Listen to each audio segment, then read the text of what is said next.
For the last 2 years, I have gone to a different college football game almost every week of the season and have been to about 40 games.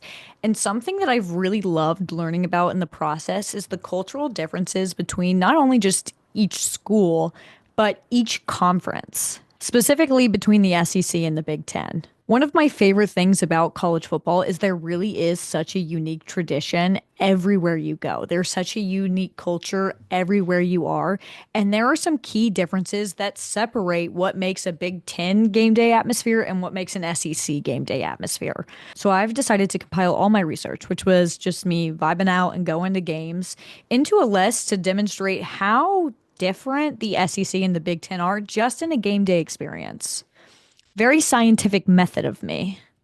So my five biggest differences are tailgating, fashion, pageantry, conference pride, and food. So quick disclaimer before we get started, I did graduate from a Big Ten school, but I also grew up in the South. So trust me as much as you want to.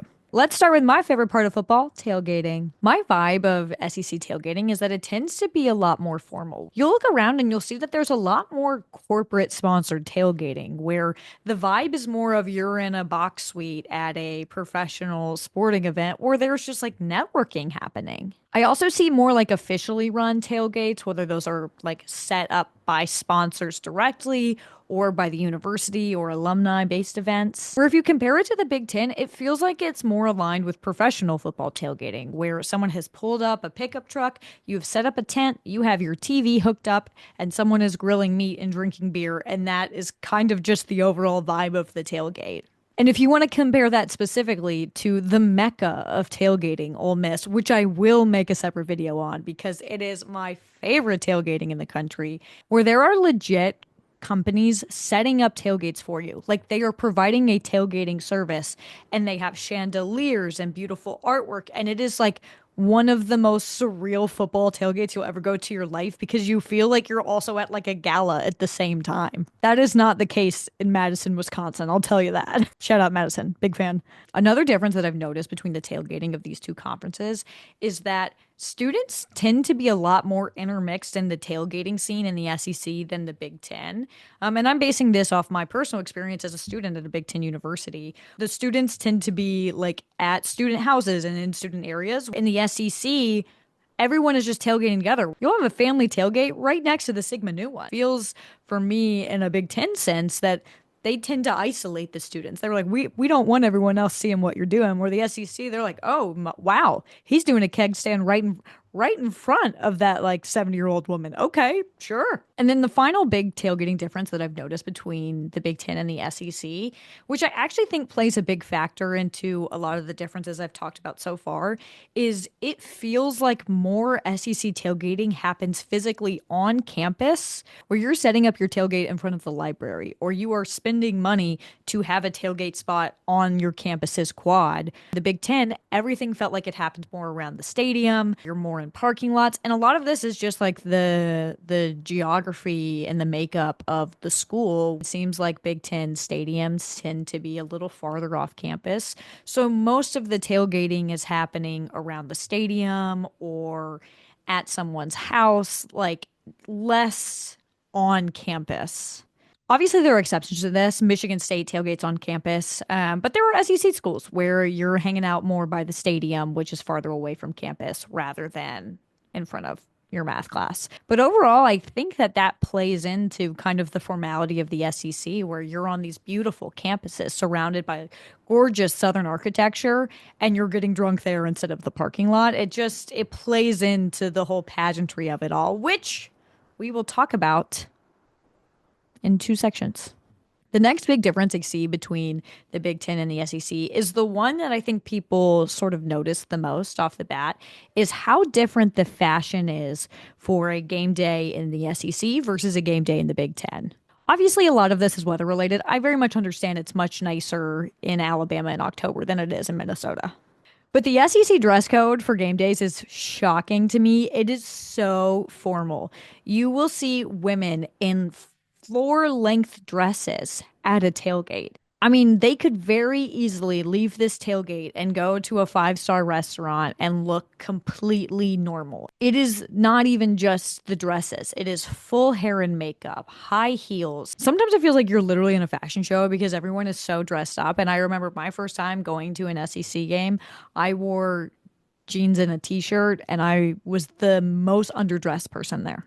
I think something else is the only real way that you know who women in the SEC are cheering for are the buttons they wear, which I love the button trend. I love it. Because a lot of the time they do try to match their dress to the school's color. So you'll see a lot of powder blue at Ole Miss or red in Alabama, but not all the time. Sometimes you're literally just wearing a nice dress. The only way you really know who they're cheering for are the buttons that say my sorority heart the Tide or the Tigers or insert whatever SEC mascot you want. If you want to compare that to what women in the Big Ten wear, it just feels a little more casual. Obviously, weather is a big factor. So for women, you see more jeans and t-shirts in September and sweatshirts and winter coats in November. And I found that they're almost always wearing licensed apparel. So you're not just wearing a red shirt to an Indiana game. You're wearing a shirt that says Go Hoosiers on it. And they don't tend to wear buttons very often. And something that I've noticed is there's way more of these specific game bibs for both women and men in the Big Ten, which are just the striped overalls, which I love. Now, for the men, there is an SEC uniform. I don't know if it's a law that you have to wear this to an SEC game if you're a student there, but the men always wear the collared Peter Millar shirts with their school's logo right here, khaki shorts that are always two sizes too small for some reason. Sometimes they'll spice it up with a Vineyard Vines belt. They wear long socks with New Balance shoes and then the ugliest sunglasses you've ever seen with Croakies.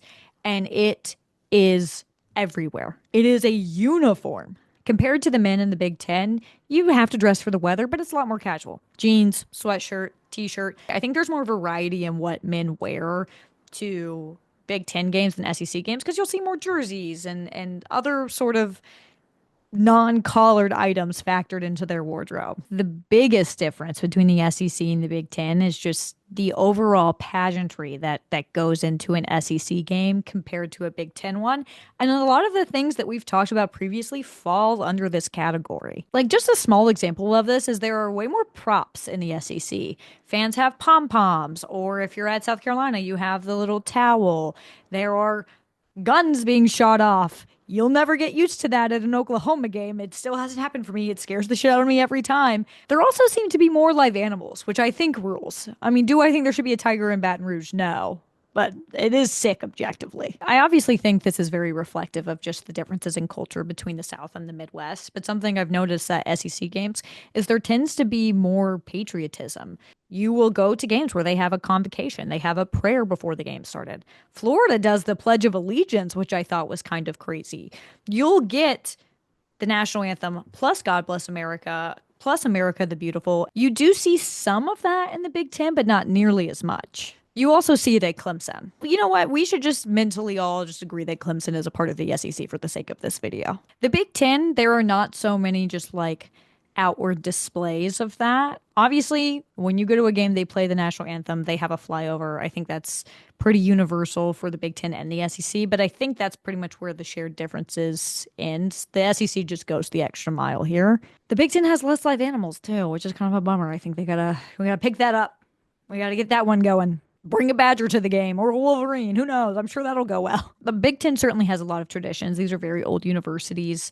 These are very proud football cultures, but it just is a little bit more low key. This one, I did not know. This was actually something that someone sent me on TikTok, which I thought was fascinating. There are differences between the bands. This is from Fruity Christian on TikTok. Love that name, by the way. The SEC bands are hybrid core and show, where hybrid focuses on powerful sounds, but they also incorporate intricate sets and patterns. They are usually the most directional facing with the sound towards the audience. Where compared to the Big Ten, the bands are majority bugle corps and drum majors, which means it's all brass and percussion, and they focus on drill making extravagant sets and patterns.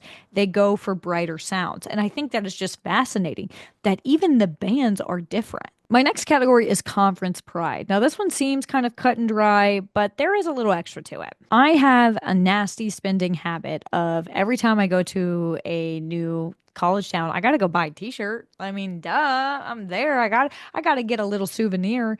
And when you're going to these like school spirit stores in the SEC, there is always a giant section of just SEC merch. And so many people will not rep their school, but they will rep their conference. They will wear SEC merch instead of wearing merch for their favorite team. And I know that the Big Ten doesn't do this because I am always looking for Big Ten merch and I can never find it. I have yet to go to a Big Ten school and see Big Ten specific merch. And so I do think there's just more pride with the SEC. Now that I think about it, I don't think I've ever been to a Big Ten game where they chant Big Ten, Big Ten. Every SEC game they chant SEC, SEC. What can I say? It just means more. But within the SEC, I do think there's more variation between the schools. Where a lot of the things I've said in this video, I don't think apply to Florida very much. They're not wearing dresses as much. The vibes are a little bit more casual. It is not a uniform culture across the board in the SEC. You could say the same thing for Texas A&M, where it is its own weird thing. Nothing else is like it. We'll have to make a separate video talking about A&M because I love her. I do think there are a lot of similarities across the board, but I think that the differences are more vast. Where compared to the Big Ten, I think the vibes pretty much are the same where you go. The vibes of a game at Wisconsin are similar to the vibes of a game at Michigan, which are similar to the vibes of a game at Penn State, and it just goes around and round and round.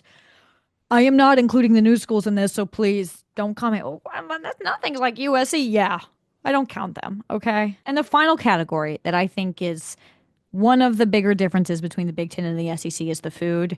And I'm just going to come out and say it, the food in the SEC is better. Like I don't know what to tell you. The Cajun food you get in LSU is life-changing. The private chefs at Ole Miss, delightful. However, to give some props to the Big Ten, it's more like farm to table, farm to tailgate, actually.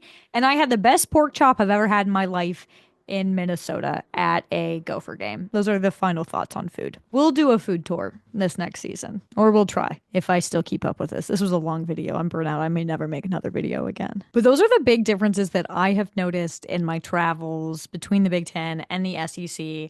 Let me know in the comments what you prefer. I see it both ways. I have had so much fun going to SEC games, but I'm a Big Ten grad. Do I want to wear a dress to a football game? Not necessarily. But do I want a private chef cooking for me at a tailgate? Yeah, absolutely I do. But if you liked this video and you're curious about my college football travels or other things I've learned along the way, please like, subscribe, and comment because I just did so much work without getting paid. And that is so against who I am as a person. I hate doing work.